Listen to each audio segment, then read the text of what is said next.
नमस्कार, आप देख रहे हैं केलांचल टाइम्स और मैं हूं आपके साथ सपना ठाकुर। आइए रुक कर लेते हैं आज की अहम खबर की ओर। 1 फरवरी को वित्तीय वर्ष 2025-26 के लिए देश का आम बजट लोकसभा के सदन में पेश किया गया। प्रधानमंत्री नरेंद्र मोदी के नेतृत्व में चल रही केंद्र सरकार के वित्त मंत्री निर्मला सीतारमण ने देश की ये तीसरी बजट को पेश किया है। बिहार के उप मुख्यमंत्री सह वित्त मंत्री ने बजट पर मीडिया को विस्तार से बताया कि नरेंद्र मोदी की सरकार ने बिहार को बहुत कुछ दिया है।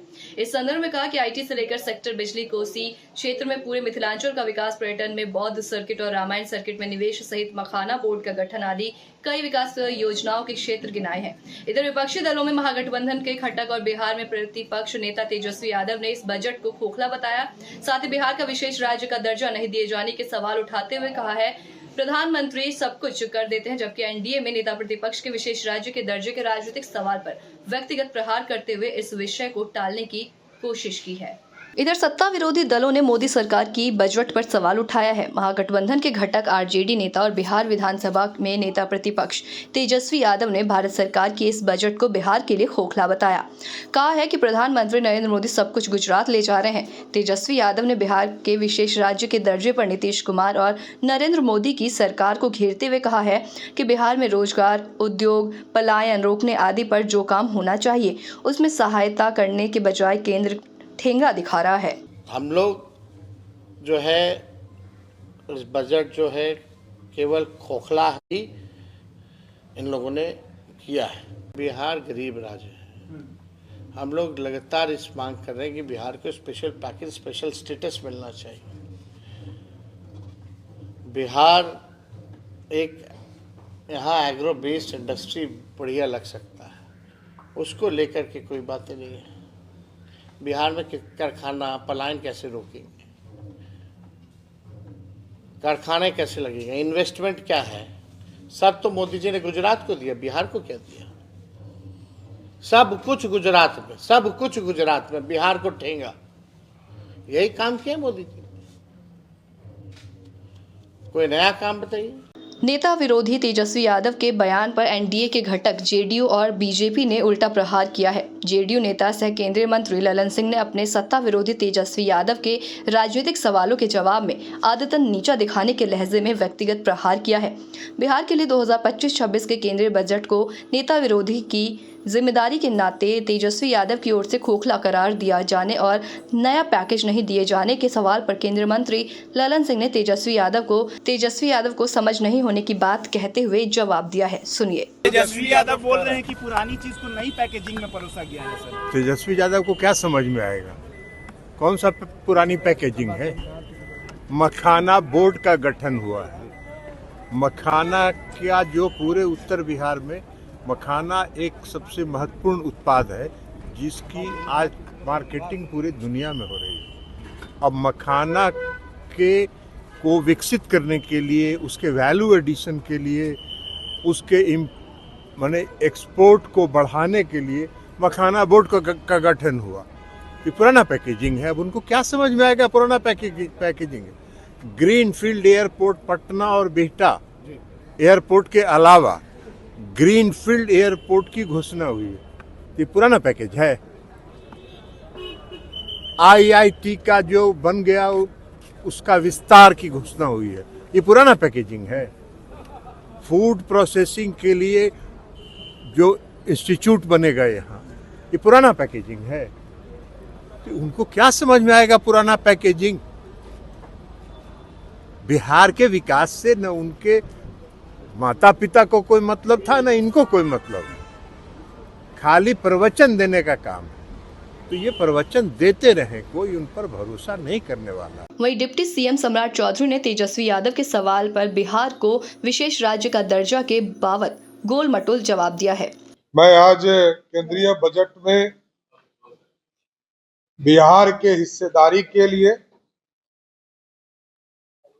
बिहार की सरकार की ओर से और बिहार के लोकप्रिय मुख्यमंत्री नीतीश कुमार जी की ओर से देश के यशस्वी प्रधानमंत्री आदरणीय नरेंद्र मोदी जी,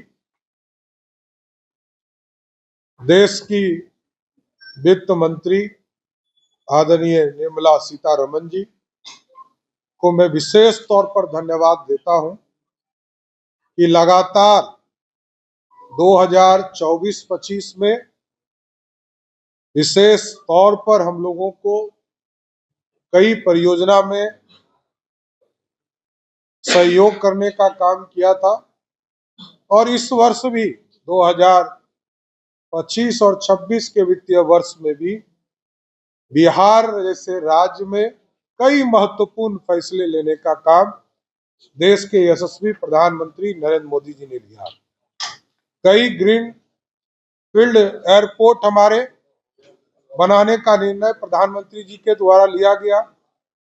हम लोगों ने 3 ग्रीनफील्ड एयरपोर्ट राजगीर में, भागलपुर में और सोनपुर, ये 3 जगह के लिए उनसे विशेष तौर पर आग्रह किया था।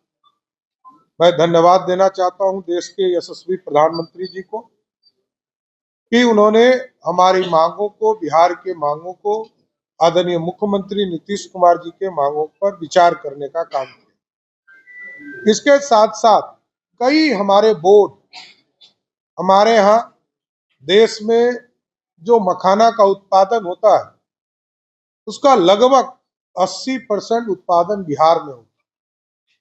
इसके लिए बिहार में मखाना बोर्ड का निर्माण करने का निर्णय भारत सरकार ने लिया। इसके लिए क्योंकि इससे तेजी से आधुनिकता के साथ जो किसान इससे जुड़े हुए हैं उनको विकास के लिए ये बोर्ड काम करता रहेगा। इसके साथ साथ राष्ट्रीय खाद्य प्रौद्योगिकी संस्थान की भी स्थापना का निर्णय भारत सरकार ने लिया है।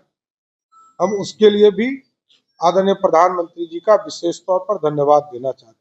देश की आदरणीय वित्त मंत्री जी ने 1.5 लाख करोड़ का बजट दिया है, जिसमें 15,000 करोड़ बिहार को प्राप्त हो पाएगा, इसकी व्यवस्था की गई है।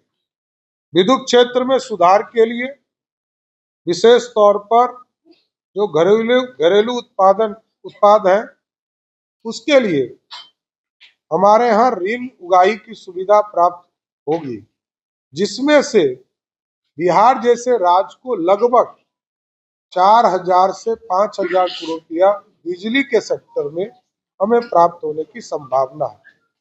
इसके साथ साथ पर्यटन एक बड़ा क्षेत्र हमारे यहाँ।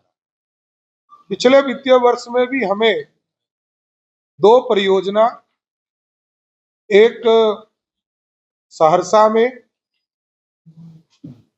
और दूसरा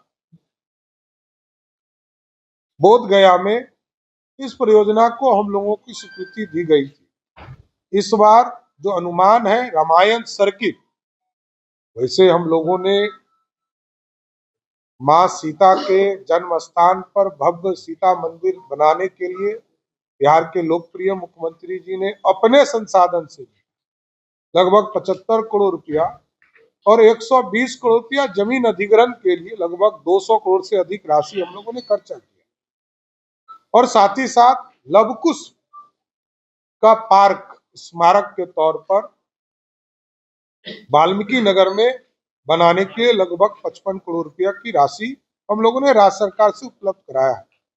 लेकिन मैं प्रधानमंत्री जी को फिर से विशेष तौर पर धन्यवाद देता हूं कि पर्यटन आधारित रोजगार बढ़ाने के लिए रामायण सर्किट और बौद्ध सर्किट के माध्यम से 20,000 करोड़ रुपये के निवेश के लिए बिहार सहित अन्य राज्यों को भी इसका लाभ मिल पाए। विशेष तौर पर पश्चिमी कोसी नहर को स्ट्रेंथनिंग और पूरी व्यवस्था करने के लिए नहर परियोजना को विकास की धारा को मिथिला के इलाके में बढ़ाने के लिए, जिससे कि लगभग 50,000 हेक्टेयर में सिंचाई और कृषि का काम हो सकेगा, ये सारे प्रस्ताव को स्वीकृत करने का काम किया गया है।